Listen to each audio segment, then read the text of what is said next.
Chanakya news ವೀಕ್ಷಕರೊಂದಿಗೆ ನಾನು ಮುತ್ತನ ಯರಗುಪ್ಪ.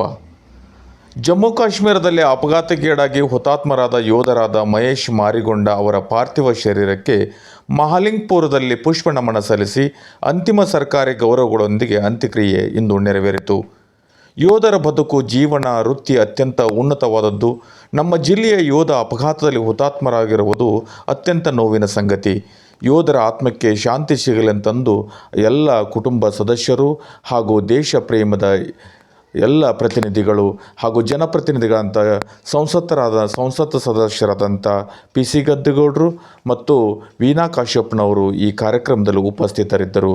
ಅದೇ ರೀತಿ ಎಲ್ಲ ದೇಶಾಭಿಮಾನದ ದೇಶಪ್ರೇಮಿಯ ಯೋಧರಿಗೆ ನಮನಗಳನ್ನು ಸಲ್ಲಿಸುತ್ತಾ ಎಲ್ಲ ಸರ್ಕಾರಿ ಗೌರವಗಳೊಂದಿಗೆ ಅತ್ಯಂತ ಪ್ರೀತಿಯಿಂದ ಅವರ ಕುಟುಂಬಕ್ಕೆ ಶಾಂತಿ ಸಿಗಲಿ, ಅವರ ಕುಟುಂಬಕ್ಕೆ ಆ ಪರಮಾತ್ಮನ ಶಕ್ತಿ ನೀಡಲೆಂತಂದು ಎಲ್ಲರೂ ಅವರಲ್ಲಿ ಪ್ರಾರ್ಥನೆಯೊಂದಿಗೆ ಯೋಧನ ಅಂತ್ಯಕ್ರಿಯೆಯಲ್ಲಿ ಪಾಲ್ಗೊಂಡಿದ್ದರು.